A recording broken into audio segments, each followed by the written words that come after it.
নমস্কার, সবাইকে স্বাগত জানাই দুর্বার রান্নাঘরে।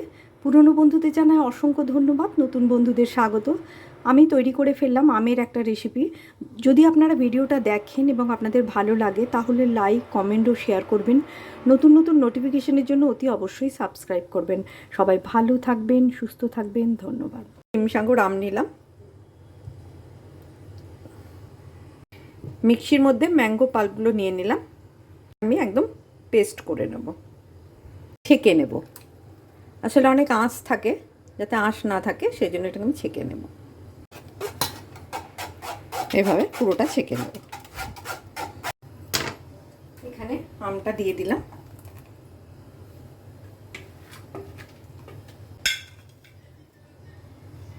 এখানে 3 চামচ মতো চিনি দিয়ে দিলাম।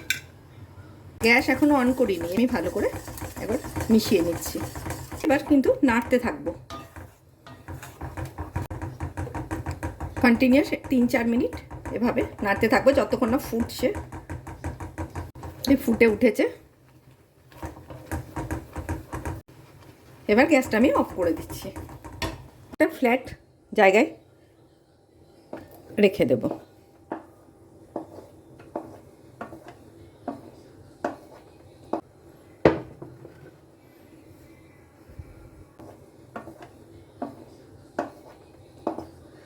এইভাবে আমি পুরোটা স্প্রেড করে দেবো। এখানে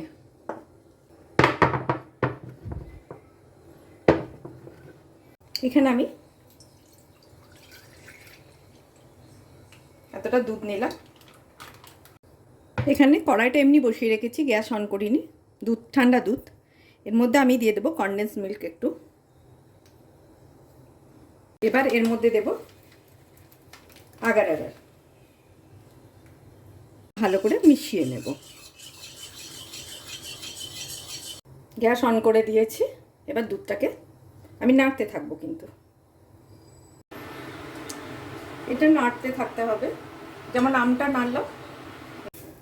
হ্যাঁ, ব্যাস, এটা দেখুন জমে গেছে সুন্দরভাবে। এবার এটা কেটে নেব এইভাবে। এবার এর মধ্যে দিয়ে দেব। কিছু তুলে রেখেছিলাম, কিন্তু এটা জমে যাচ্ছে বলে আমি তাড়াতাড়ি এবার আমি তুলে দেখাই। এবার একটু ওপরে ওপরে তুলে দেবো, এগুলো না হলে তলে পড়ে যাবে।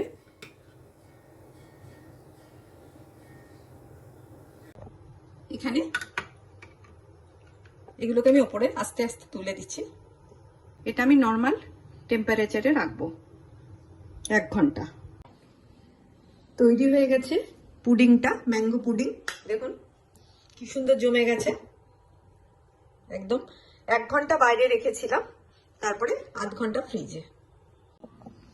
এটাকে আমি কেটে নিচ্ছি।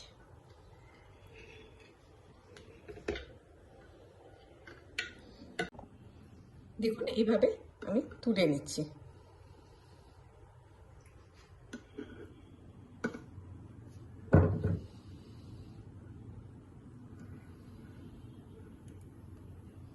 দেখুন কি সুন্দর হয়েছে ম্যাঙ্গো পুডিং, ডিম ছাড়া। যারা ডিম খান না তারা এটা খেতেই পারেন। এটা খুব ভালো লাগে খেতে। আর আমের সময় তো প্রচুর আম এই সময় করাই যায়। এভাবে আমি সবগুলোকে তুলে নিচ্ছি। তৈরি করে ফেললাম ম্যাঙ্গো পুডিং ডিম ছাড়া। যারা ডিম খান না তারা এইভাবে তৈরি করে নেবেন।